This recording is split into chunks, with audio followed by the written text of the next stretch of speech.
दोस्तों, जिंदगी से जुड़ी कहानियों के चैनल में आप सभी का स्वागत है। आइए आज सुनते हैं अलका प्रमोद जी की लिखी कहानी ऐसा भी होता है। आईजी एयरपोर्ट पर उतरते ही दिल जोर जोर से धड़कने लगा। 4 साल 9 महीने 27 दिनों बाद वह अपने देश की धरती पर पांव रख रही थी। उसे आज यह अनुभूति हुई कि वह अपने देश की धरती वायु को कितना मिस कर रही थी। उसका मन कर रहा था कि जोर जोर से सांस लेकर यह हवा अपने अंदर एकत्र कर ले। बाहर आकर टैक्सी में बैठते ही जैकी ने कहा, मयूर विहार फेस 1 में चलना है। आरिकी ने चौंक कर उसकी ओर देखा।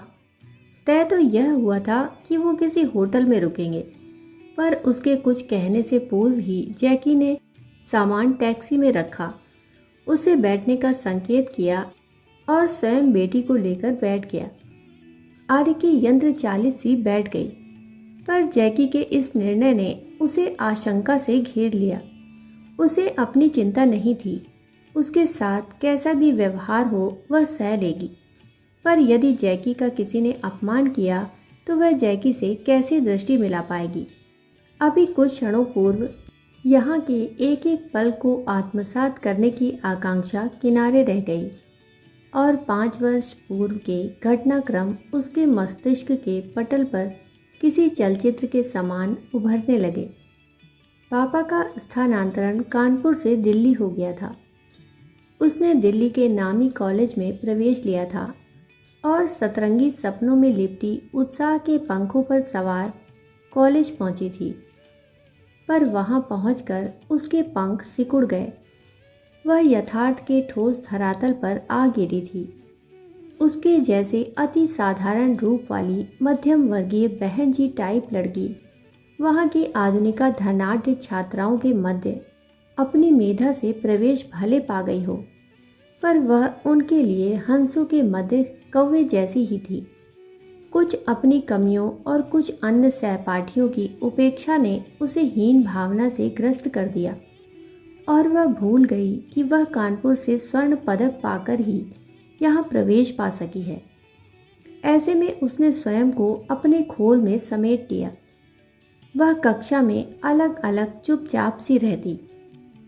2-3 दिन किसी कारण से कॉलेज ना आ पाई।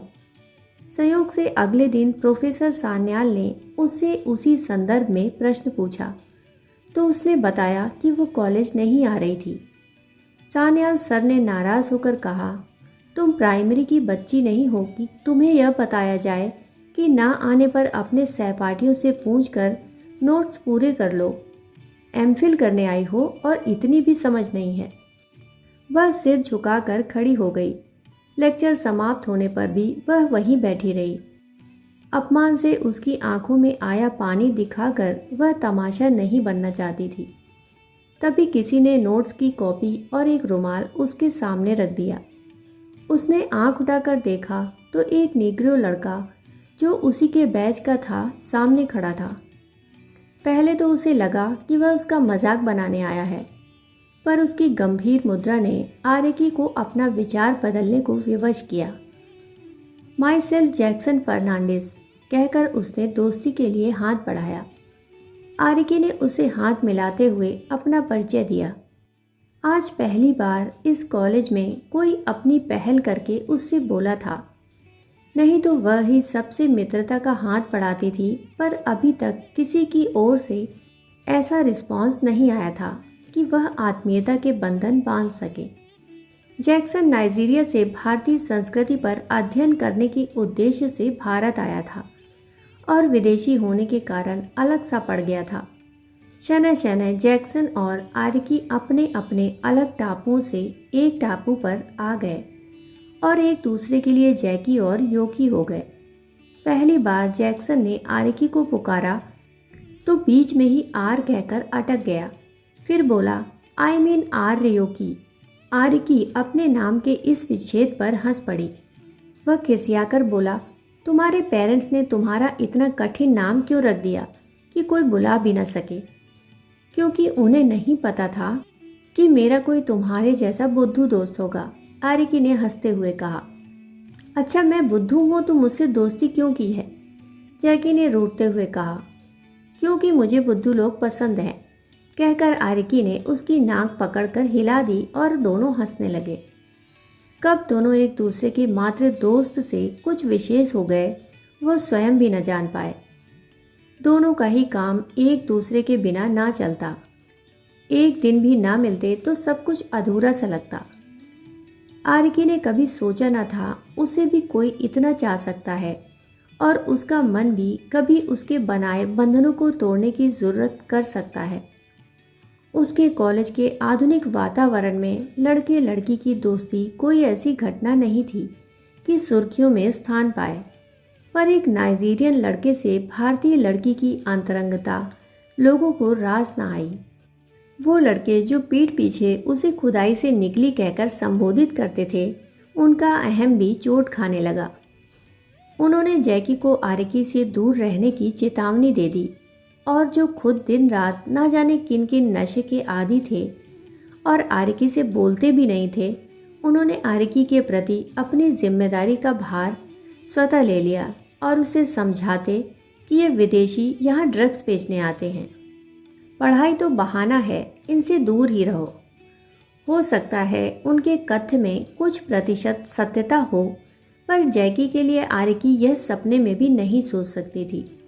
उसके जैसा ईमानदार, समझदार और उसका ध्यान रखने वाला साथी कोई हो ही नहीं सकता। बात मात्र कॉलेज तक सीमित होती तो आरिकी की प्यार की राह सरल होती, पर वह जैकी के साथ बाजार, मूवी या मॉल में भी जाती तो लोग मुड़ मुड़ कर देखते। एक दिन तो हद हो गई जब आरिकी एक रेस्टोरेंट में, जहां वो दोनों प्रायः ही आते थे, जैकी की प्रतीक्षा कर रही थी, तो वहां का मैनेजर जो उन्हें भली भांति जानता था आकर आरिकी से बोला, मैडम एक बात कहें? हाँ हाँ बताइए, आरिकी ने कहा। मैनेजर ने हिचकते हुए कहा, मैडम बुरा मत मानिएगा, ये काले लोग ठीक नहीं होते, आप इसके चक्कर में ना पड़िए। आरिकी को क्रोध आ गया। उसने आवेग में कहा, प्लीज़ माइंड योर बिजनेस। आपकी हिम्मत कैसे हुई मेरी पर्सनल बातों में इंटरफेयर करने की? मैं तो आपके भले के लिए कह रहा था, जिससे एक विदेशी आपको छल न सके। बाकी आपकी मर्जी। आरिकी वहाँ से उसी समय बाहर आ गई और फिर कभी वहाँ नहीं गई। एक दिन पार्टी में कुछ लड़कों ने आरिकी के साथ जैकी को देखकर उसकी पिटाई कर दी। तब बड़ी मुश्किल से वह उसे बचा कर लाई। उसने पुलिस में शिकायत की तो वो भी उल्टे उसे ही समझाने लगे।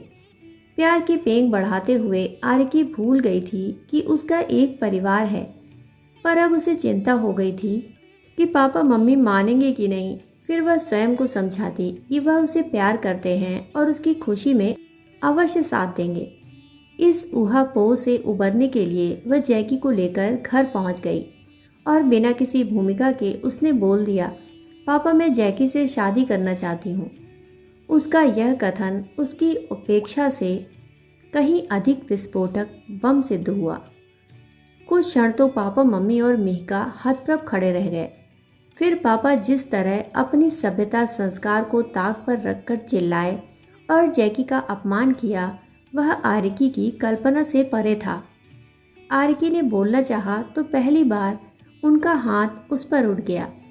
जब जैकी ने बीच में आकर उसकी बात शांति से सुनने का अनुरोध किया तो उन्होंने लगभग धक्के मारकर उसे घर से निकाल दरवाजे बंद कर लिए। अपनों द्वारा जैकी का यह अपमान देख वह लज्जा से गड़ी जा रही थी। क्या सोचता होगा जैकी, कैसा असभ्य परिवार है उसका।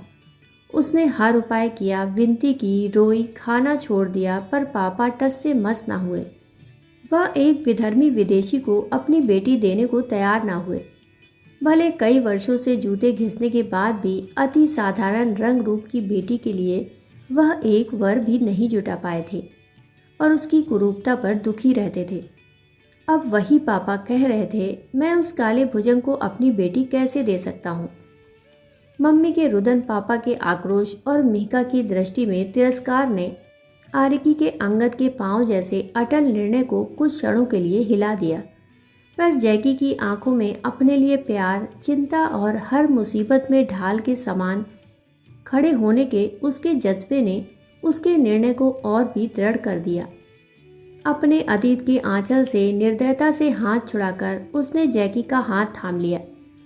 जैकी ने उसकी खुशी के लिए हर संकट से जूझकर भी भारत में ही रहने का निर्णय लिया था, पर जब अपने ही विरोध में खड़े हो गए तो आरिकी का साहस चुक गया। उसने कहा, जैकी अब हम तुम्हारे देश में रहेंगे। जैकी ने कहा, सोच लो, तुम अपनों से दूर नई जगह रह पाओगी। आरिकी ने कहा, अपना अब कोई बचा ही कहाँ। उसकी वाणी अवरुद्ध हो गई। जैकी ने उसे अपनी बाहों में समेट लिया। वह कंधे पर सिर रखकर सिसक पड़ी। नाइजीरिया में जैकी के घर वालों ने कोई विशेष स्वागत या प्रसन्नता तो व्यक्त नहीं की, पर आरिकी के घर जैसा हंगामा भी नहीं हुआ। वह उससे एक अपरिचित जैसा व्यवहार ही करते रहे। इतने संघर्षों के बाद एक आशा का सूरज उदित हुआ। जैकी और आरिकी दोनों को जर्मनी के एक विश्वविद्यालय में शिक्षक की नौकरी मिल गई। अब जाकर उनका जीवन समतल राह पर आया। इसी बीच उनके जीवन में एक नन्ही परी ने आकर उनको असीम सुख की परिभाषा से दो चार करा दिया था। पापा मम्मी तो नहीं, पर मीका से कभी कभी पहले फेसबुक पर फिर फ़ोन पर बात होने लगी। आरिकी को इसी में संतोष था, कम से कम अपनों का हाल तो मिल जाता था। एक दिन मीका ने बताया कि अगले माह उसका विवाह है। यह सुन आरिकी को प्रसन्नता और दुख दोनों की अनुभूति एक साथ हुई। जैकी उसके दुख को समझता था। उसने कहा, हम लोग मीका के विवाह में इंडिया चलेंगे। आरिकी उसका चेहरा देखने लगी।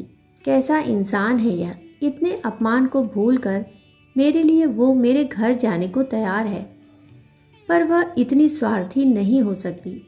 उसने मना कर दिया, पर जैकी टिकट लाकर ही माना।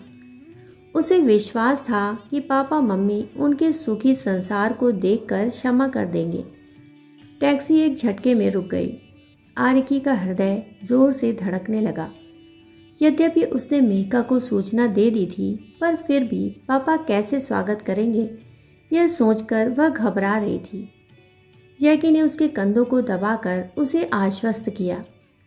घंटी बजाने पर पापा ही बाहर आए। जैकी ने उन्हें कुछ कहने का अवसर दिए बिना उनके पांव छू लिए। आरिकी आश्चर्य से जैकी को देखने लगी।